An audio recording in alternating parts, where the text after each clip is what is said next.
Being kind is being bold and brave enough to have a conversation with somebody that matters.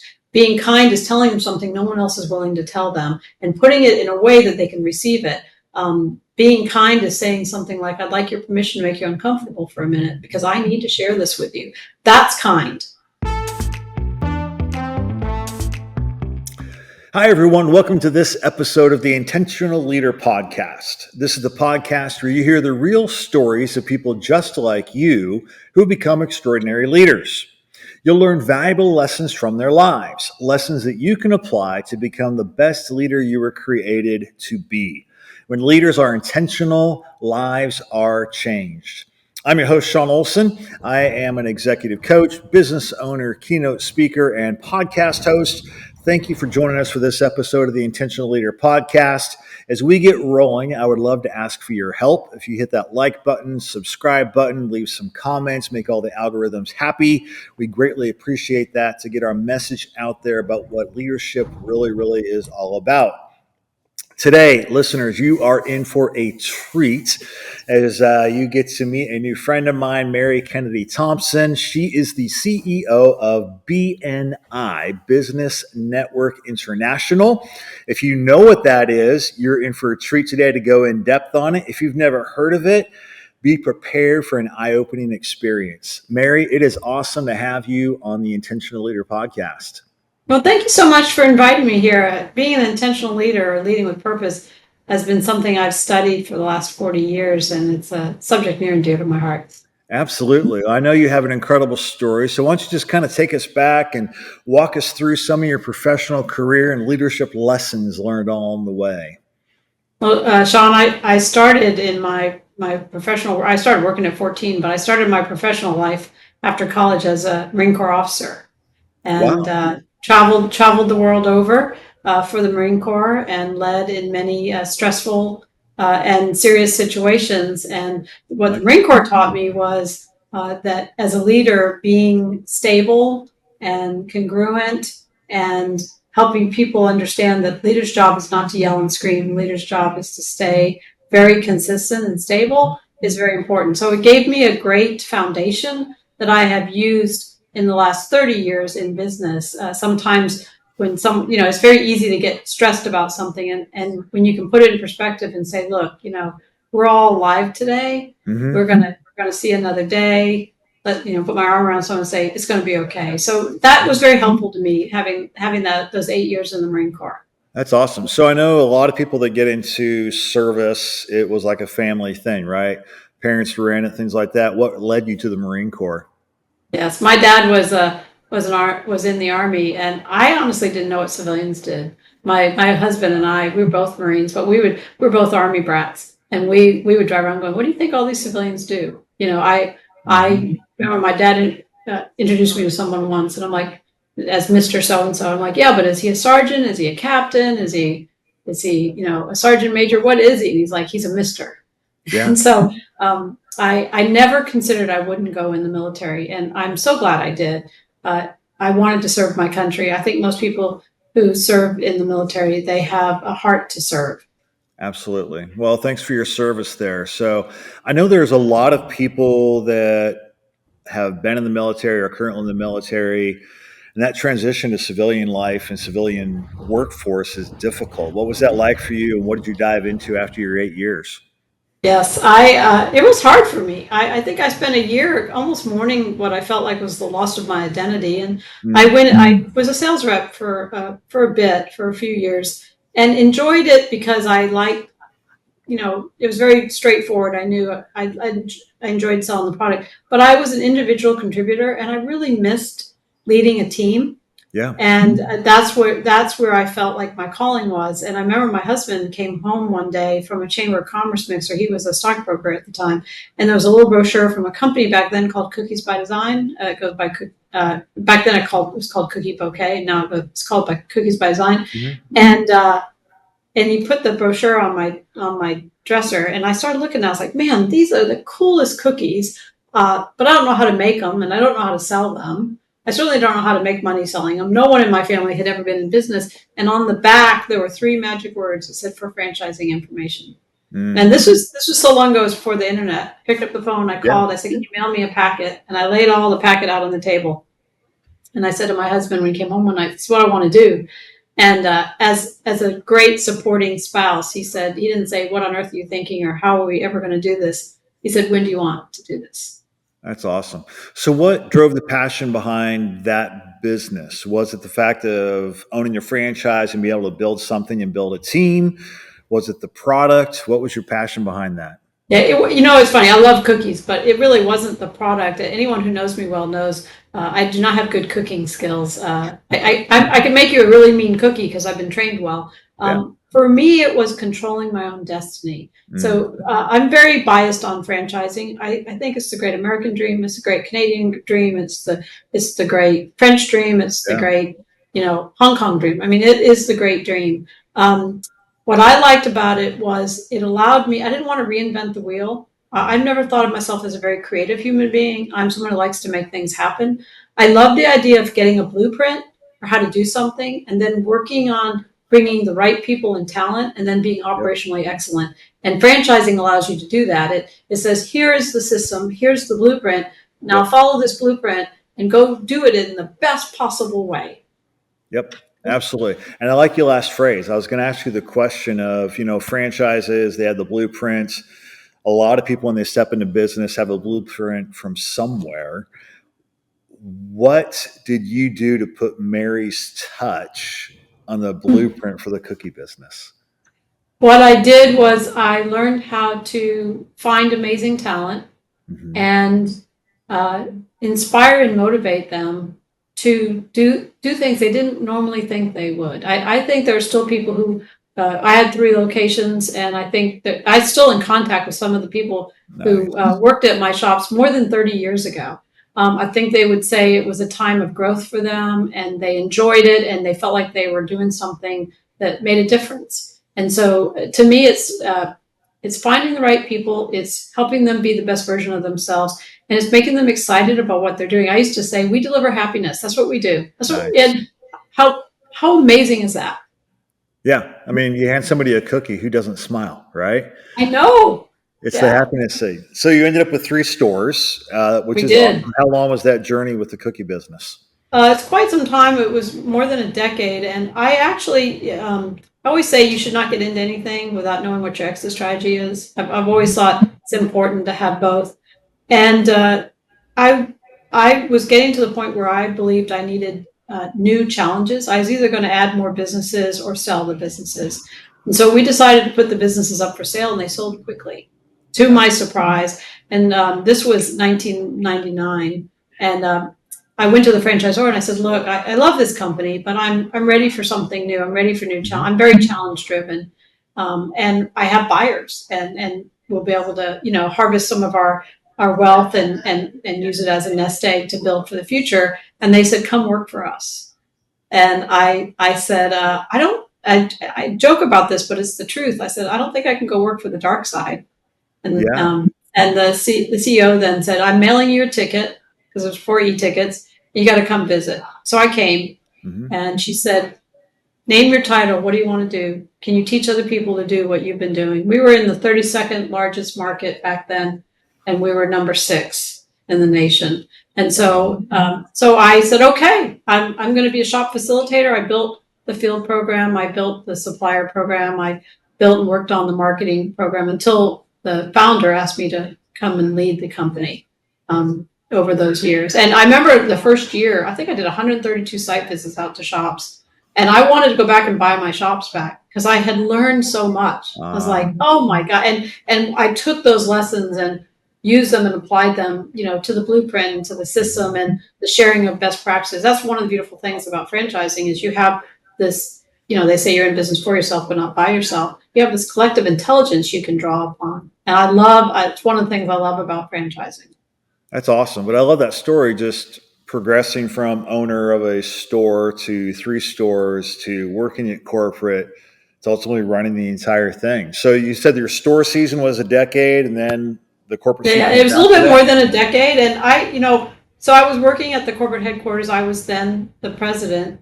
And there was this company called Dwar Group, now is Neighborly. Same company, just And the then COO, Mike Bidwell, who's somebody I worked for more than 17 years and knew for close to 20, he reached out to me and he said, "We have our largest franchise, Mr. Ritter Plumbing, and we've been looking for a leader, and I think it's you." And I said, "No, I don't know anything about plumbing. I don't even think I can spell it."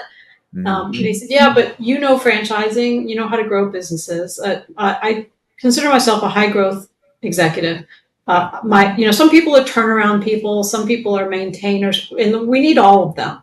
I'm a high growth. I like to grow companies You're and the grow them builder. well, grow them with good values. And it's one of the things I'm most proud of at Neighborly was not just when I stepped in as COO, myself and the CEO, we stepped in together. We took it from 425 million to 4.3 billion in 8 years. And what I'm most proud of, I mean, that's a great thing, but we grew the values along with the company as we did that. And we made sure that we didn't lose that, and it was woven through everything we did.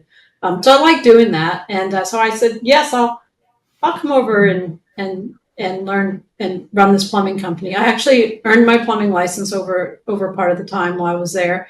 I led that brand for 9 years and fell in love with home services, fell in love with plumbers. They're amazing people. And then our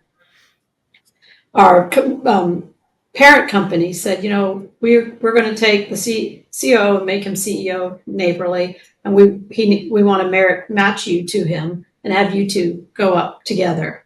And I was like, oh, I like being president of Mr. Rooter. And they're like, yeah, if you think you can affect change now, think about what you can do when it's 7 brands. And when I stepped in, we had 7 brands on the doing 425 million. When I stepped out, we were doing 4.3 billion with 30 brands.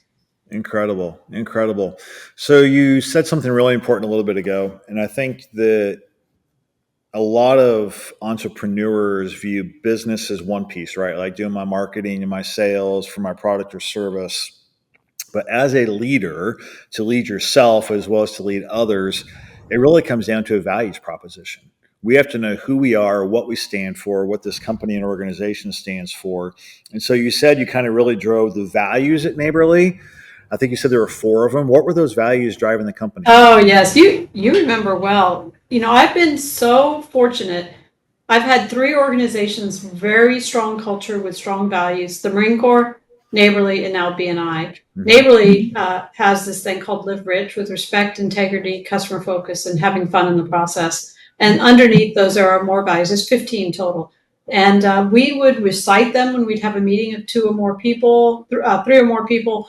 We would talk. One of the values is making only agreements you're willing, able, and intend to keep. And so sometimes we'd have a meeting like, you know what? We need to talk about this in this meeting, because maybe we made this before we make this agreement. Are we willing, able, and intend to keep? One of them is listening with the intent to understand what is being said and acknowledging what's said according to the speaker. And so sometimes, like, I would be having a tough conversation on that. I want you to know I'm going to listen with the intent to understand. And here's how I'm going to do it. And to state it and be intentional about it. And for me, it resonates. Working in a company that has a set of values resonates very much with me. For BNI, we have 7 values. The most important value for us, which is the essence of who we are, is givers gain. We believe that if you give first and you give without worrying about whether you can receive or not, everything else follows. I agree. So one more question about your Neighborly journey. So you were COO, you kind of followed that CEO from the vision up to the corporate level and things like that. I've always used the phrase that the best leaders are followers. And so you were a great leader in those realms. You were instrumental in building it from where it was to where it ended up being. But talk just for a minute about what you learned in leadership by being a follower of him the entire time. I remember when they had reached out to me about the role, I actually started studying, like, what is a COO? What are they supposed to do? I always said the CEO asks, what should we do? And is this the thing we should do? The COO says, how should we do it? And so he was what and I was how. So I studied, but the first thing that I saw and learned was, as a COO, you have to be a good leader and a good follower. You have to be both. And so what I learned was, to be a good follower, you have to be able to lead up as much as you do across and down. So, I had to be able to go to Mike and say in private, I don't agree with this. I think we're going to have a problem with this. This is going to lead to this or this, and be honest. Or we're not going to make, this is not going to happen, or we're going to miss our deadline, or we're not going to, I had to be honest and direct about it and not a yes person. I also, once we decided we were going to do something as a follower, and then I was now leading, I couldn't say, we have to do this because Mike says we have to do it, or because someone told me we have to do it. It's just like when I was in the Marine Corps, I didn't go out and say, the battalion commander said we have to do it. So I came in and said, Marines, we're going to do this, and this is how we're going to do it. And so it was then, I don't think anyone could ever say, if there was something I disagreed with, once we decided to do it, I don't think they knew I had ever disagreed with it. Now, it was my responsibility to say sometimes, this is going to be a problem. This is going to be hard to do. Here's some things when we think about how to do it. And I think followers sometimes think they should blindly follow. No, they should be honest and sincere and send the message in a way that the receiver can receive it and show why, and not talk with emotion, but talk with facts and what that is. Yeah. And once the decision is made, then they need to go 110% in that direction. I want to talk about this for a second. I love the way you articulated that. Here's why I want to talk about it. We have worked with some individuals, and we've had this when we do larger group things, leadership development programs in companies. And we talked about exactly what you're talking about, because a lot of times everything's done in teams today. So in teams, they always think about, a democratic approach or the consensus approach or whatever. And we're like, no, you end up saying what's going to be best for the organization.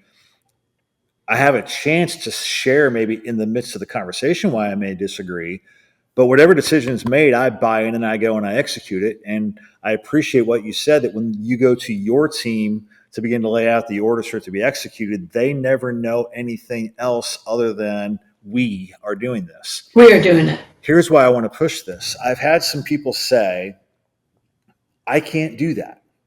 And the reason I can't do that is they feel like that means that they're being inauthentic or disingenuous. So they feel like they should have to tell their people, well, I wasn't behind this, but this is what the organization said. I tell them, no, that's not being disingenuous. That's not being fake or inauthentic. It's being a team player. What would you say to that person?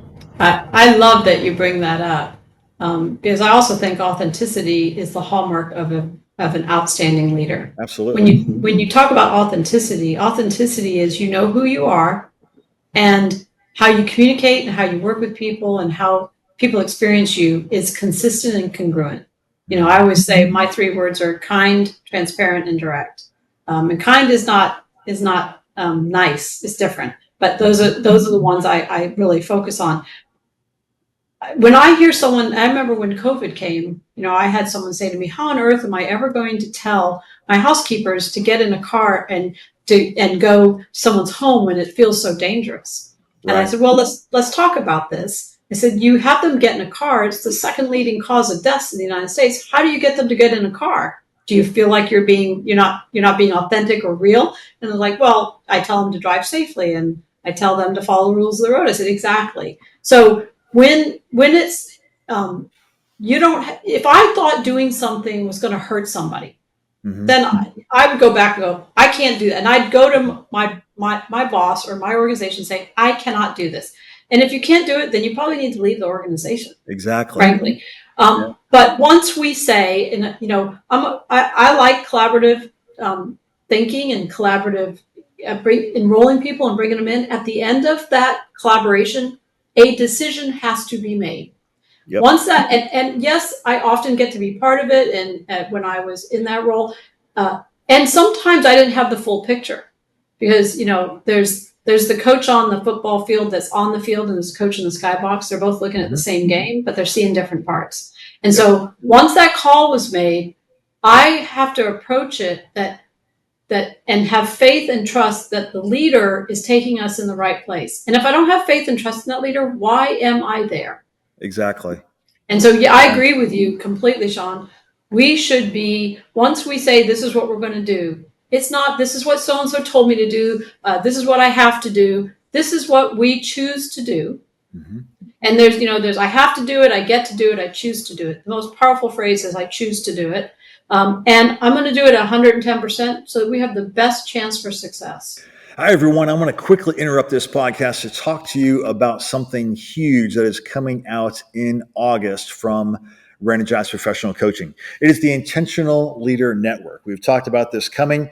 The Intentional Leader Network, you are going to get an online course on how to become the best leader you were created to be. You're going to have bi-weekly group coaching calls with everybody in the network where you'll be learning content, you'll be given tools, and we'll even have hot seat coaching. You will have the chance to bring your questions to the table, have me coach you in real time with the entire audience listening. And one of the greatest aspects of the Intentional Leader Network is developing a community of friends from all different sectors, all different levels of leadership, learning from one another and taking that learning to the next level. If you're ready to become the best leader you were created to be, look for the Intentional Leader Network at intentionalleadernetwork.com. Join the wait list today. It launches in August. We're looking forward to having you in the network. Thanks. And I'm going to do it 110% so that we have the best chance for success. Yep. I love that. So true. And I like what you said, very direct. And by the way, you used your kind. What was the 3 words kind? Oh, kind, direct, and transparent. Yes. What I like about that is people think that being kind means being nice and not saying the truth, when really being transparent and direct is the ultimate act of kindness. I totally agree. And there's a good book called The Servant by James Hunter, and he talks about leading with love, and he says it's not soft and squishy. And parents understand this. When you lead with love, you give people what they need, but not always what they want. Being kind is being bold and brave enough to have a conversation with somebody that matters. Being kind is telling them something no one else is willing to tell them and putting it in a way that they can receive it. Being kind is saying something like, I'd like your permission to make you uncomfortable for a minute because I need to share this with you. That's kind. Yep, absolutely. So a year or two ago, you get a call from Business Network International. Yes. BNI makes the call. Talk about that transition from Neighborly to BNI. Well, I'm probably the most surprised person of anybody. So I actually thought I was going to retire. I had already told my company I was going to retire. I had been doing that COO role for just about 10 years then. And like I told you, I'm very challenge driven. And I pay attention to when I start to feel too comfortable. So for me, feeling comfortable is a very uncomfortable feeling. And I always wanted to be uncomfortable. So I thought, it's probably time for me to retire. And I told my boss that. And then he unexpectedly passed away. And I lost a good mentor and friend and leader, and it was hard on our company. And our board asked me to stay and help through, which I was more than happy to do. And because I love that company, I still love it. I love the people in there.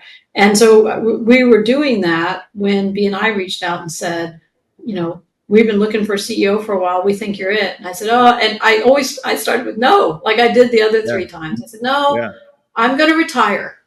And the then CEO, he said, well, how about, could you just hear me out? I said, okay. And what I didn't share earlier is I joined BNI as a chapter member in 1994 when I was a franchisee, and I was new to business and I didn't know anything. And my insurance agent invited me, and I got great referrals, and that was great business. But what really I loved about it was I was surrounded by these business leaders who helped me be a better business leader. That's why I stayed in. And so I knew about BNI and I believe in it, and I believed in it. And I said, well, can you give me data? They opened up a data room. Can you share stuff with me? And the more I looked at it, the more I read about it. One day I had a friend tell me, Mary, it's time for you to move from success to significance. And it hit me like a thunderbolt. And I realized I could make a difference in this company. And I'm very motivated in making a difference and being, moving from success to significance. And she really hit it on the head. And to my surprise, I said, yes, I think I can make a difference. And, I'm only the 5th CEO in 41 years. So it's been the company's grown every year. And it's time to scale this company. You and I were talking earlier, BNI can be the best kept secret out there. Makes me crazy when a member says, hey, would you like to come visit me at my BNI chapter? And people say, what is BNI? Because it's such an amazing group that helps grow businesses. And And so I realized I could scale it. I could get it to, really being a very established brand and help our franchisees, the franchise owners, make more money and do more, help our members. We say members first in everything we do, help grow their businesses. I feel 10 years younger than I did 2 years ago, Awesome. because it's so exciting to be able to help grow something. That's really where I love being. So here I sit. It hits your purpose and your passion. That's awesome. Yes. So I'm going to make an assumption for a second, Mary, that our listeners don't have a clue what BNI is. So give us like 2 or 3 minutes of what BNI is like to be a member of it, right? To be a part of the local chapter, what that's like, and then we'll dive into some other things you've learned over the last year. So BNI is the world's largest business referral networking organization. In the last trailing 12 months, member-to-member generated business, meaning a member says, I have business for you. I have somebody that's counted. We've generated $26.6 billion in member generated business. That's just every time that's crazy. I always have to say the B with a billion with a B. Yeah. For as a member, if I join a chapter, for every dollar that I put in dues, our general global average is I'm going to get about $73 in closed business. We actually call it thank you for closed business. So I joined a chapter of about 40 people, and there's only one of every kind of industry. So there's one realtor, there's one insurance agent, there's one plumber, there's one massage therapist, there's one banker, but only one. Yeah. Yes, because we don't want them to feel the competition. This is like having your own group of salespeople that are out there telling people like, hey, did you know Sean's the best plumber I've ever seen? And if you need help, he can help you. And here, I'll give you his contact information right now. So you've got 40 of those people doing that for you. Fantastic. So that is different from a lot of networking events and networking groups where it ends up with that kind of almost being a close-knit group, right? So if there's every sector, it gets around 40. So what do you do then? How does BNI handle having visitors, guests, that type of situation? Certainly. Well, and we are also very global. We're in 76 countries, and there are members that work across the globe with each other as well. But, most of them are very hyper local, but we have importers, exporters that do that as well. And there are some networking groups that are what you would say are transformational.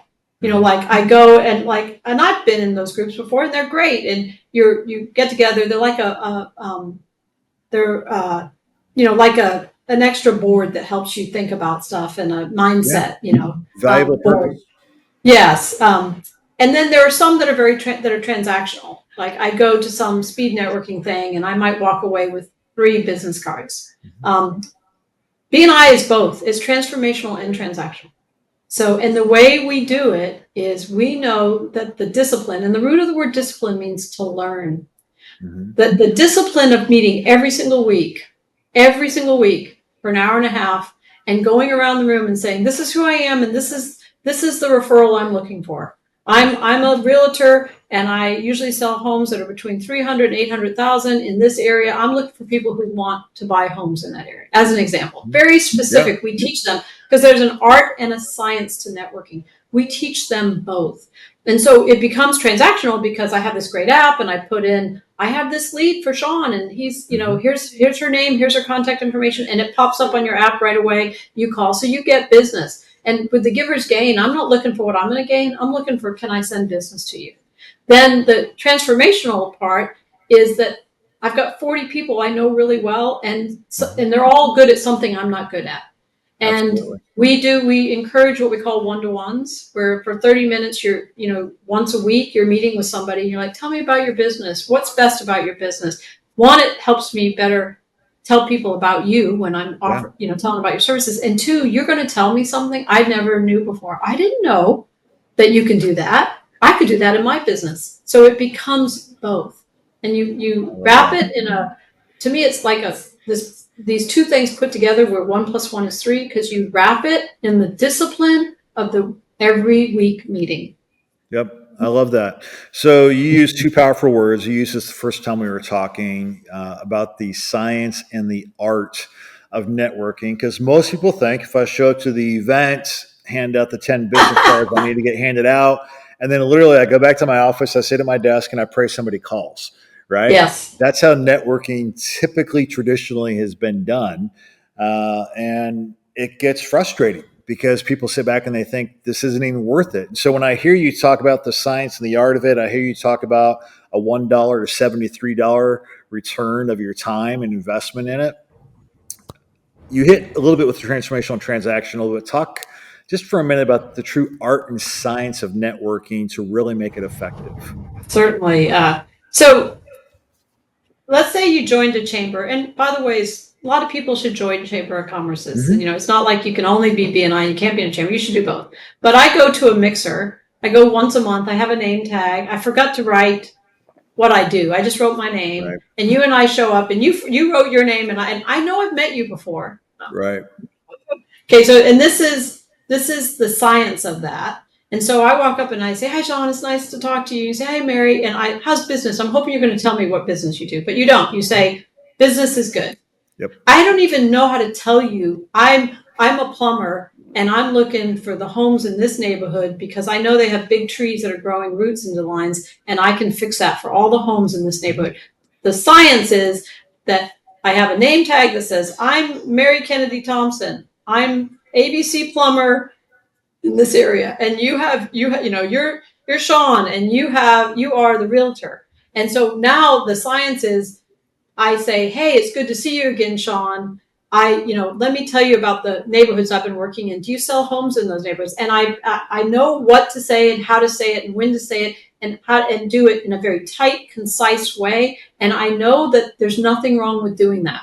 The Mm-hmm. art is the things that we're going to teach, like you walk into a big room and there are 6 different groups of people. And one group is 3 people very closely. They're not looking at anybody else. It's what we Yep. call a closed circle. Another one is 2 people that have an open circle. Which Mm-hmm. one should I go to? I should go to the one with the open circle because they're saying we're open to someone coming in and having a conversation with us. They don't even know they're saying it, but Mm-hmm. there's a science to that.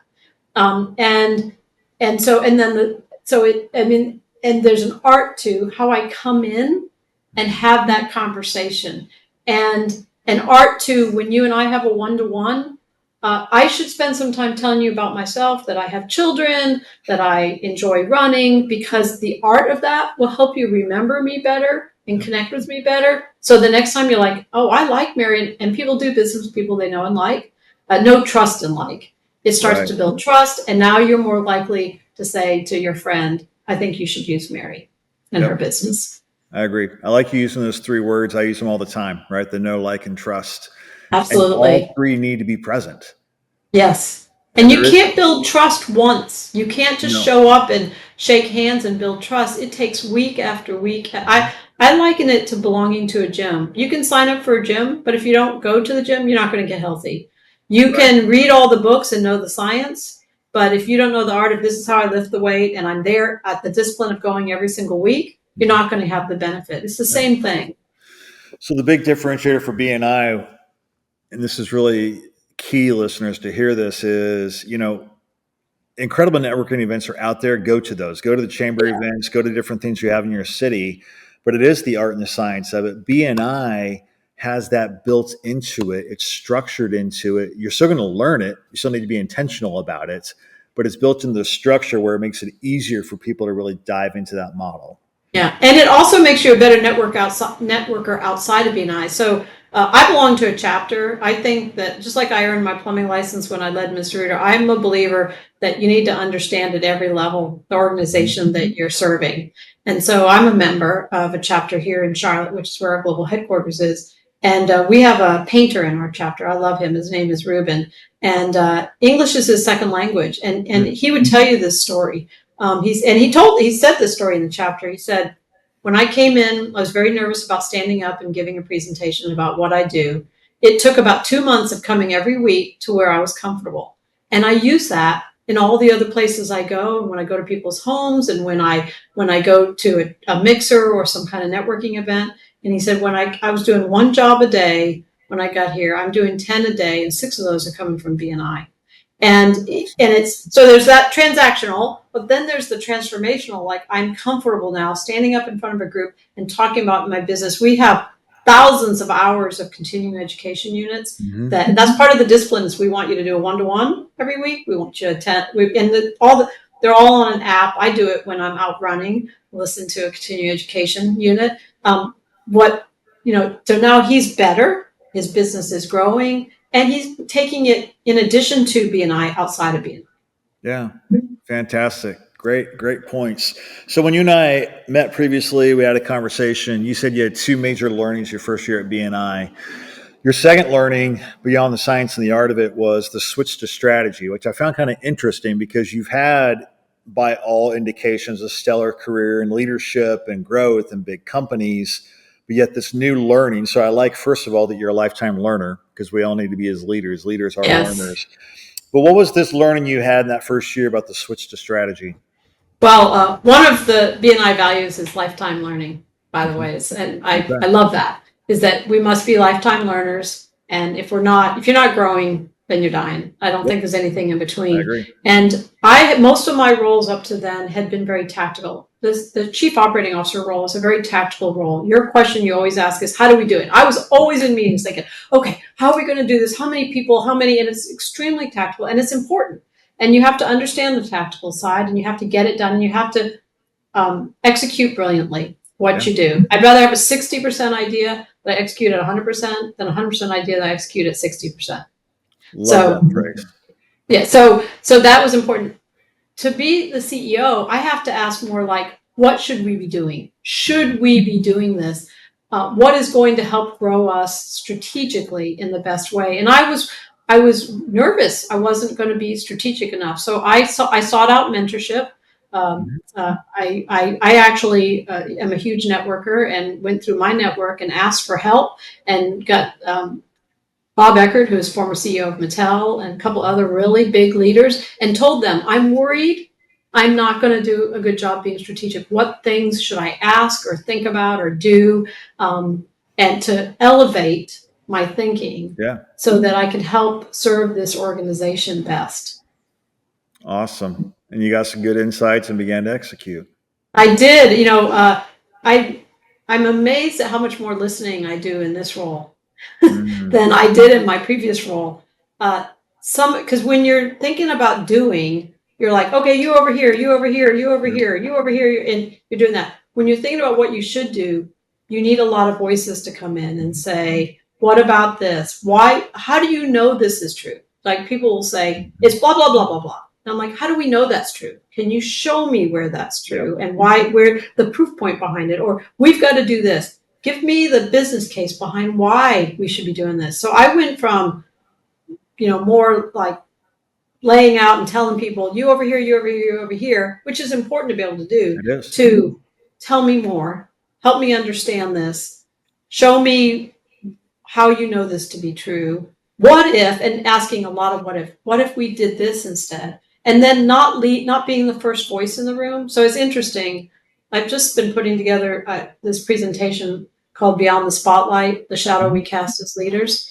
And I've been thinking about it a lot. So I can't walk in a meeting and be the first to talk, because as soon as I say I think this, everyone else in the room thinks that as well. Correct. Because they hear Mary told us to do this. Oh yes, and I've learned that the hard way. But I do have to think about the shadow I cast and the person I am.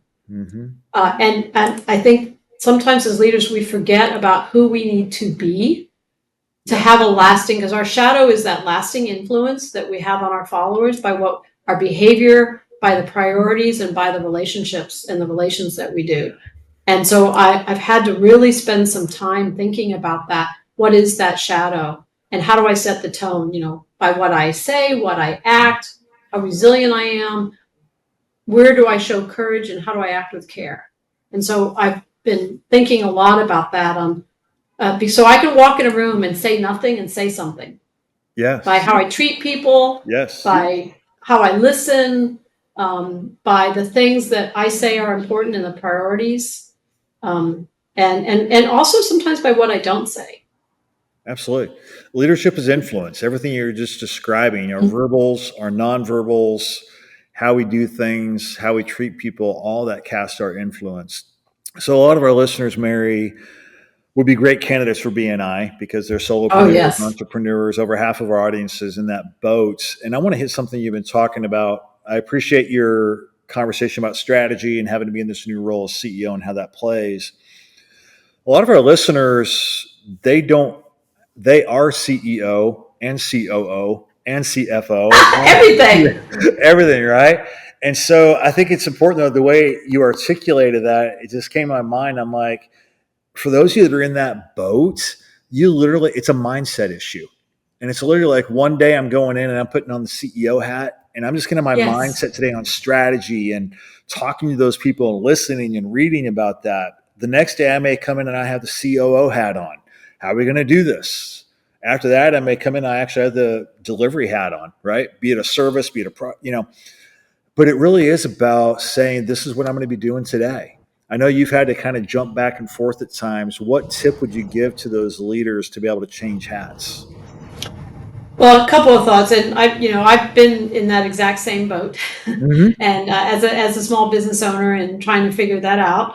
One of the things I learned is when it comes time to grow your organization, think about what you're good at and hire what you're not good at.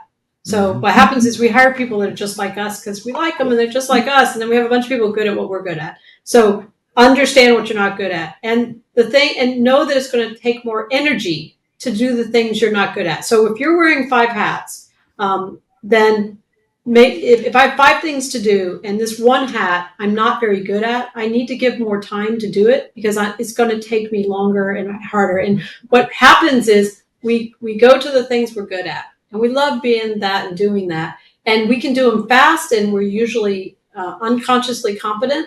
We don't even know why we're good at it, but we do this much time when we should be spending this much time doing this. And this that we're not so good at, we spend this much time doing it when we should be spending this much time. And so I encourage people, self-reflect, be honest with yourself what you're not good at. And if you have to do it, then give yourself enough time to do it and make yourself do it. And when it comes time that your organization is growing, fill that first.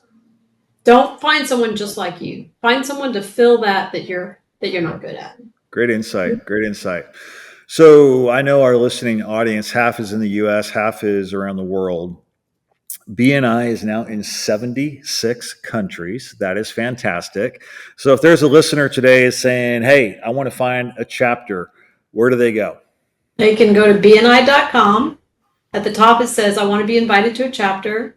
They put in their zip code, and it will give them the closest chapter. And probably 85% of the time, there's going to be a chapter that's pretty close to them. And I would encourage, while we do the same, we're very disciplined in how we do our meetings. Each chapter has its own personality. It's like a family where the family says, here are our family rules, but each child is slightly different. And so go to a couple of chapter meetings, go as a visitor to a couple of them and find the one that you think resonates best with you. There'll be a few times where either there's no open seat because all the chapters have what you are, or there's not one close enough to where you are. And then you can send in there, you can say, I think I want to launch a chapter. Help me launch a chapter. And we do that as well. And we'll help you launch a chapter. I just was working with someone last week because I was in the field learning some things. There was somebody who wanted a chapter in Boerne, Texas. And he's like, I'll launch one. Show me how. We're like, great. We know how to, and we'll show you how, and we'll help you do it. Awesome. So you're still franchising? Oh, yes. Yeah. Yes, quite a bit. That's We have awesome. about 300 locations available just in the United States alone. Fantastic. Well, Mary, it's been great to have you here today. We finish every episode with the same question of our guest. It's a quick tip question. Mary, what is something our listeners can intentionally do today to be a more effective leader? When I talked about casting your shadow, think about how you set tone as a leader. 4 things. How do you listen? Are you congruent in who you are and how you treat and act with people? Do you have bold conversations, and are you honest? I love it. 4 simple yet incredibly difficult and powerful steps. Simple's not easy. It is not. That's what I say about leadership all the time. Leadership sounds simple, but it is not easy. Mary, it's been awesome to have you on the Intentional Leader podcast. Thanks for your insights. Pray that God keeps blessing BNI and growth and scaling with that with you. Yeah. And we look forward to talking again sometime down the road. What a great conversation. Thank you so much, Sean. Thank you for tuning in to this episode of the Intentional Leader Podcast presented by Reenergize Professional Coaching. Be sure to see the show notes for links to Reenergize Professional Coaching and links to contact our guests. Now, hit that subscribe button so that you are alerted with every new episode of the Intentional Leader Podcast.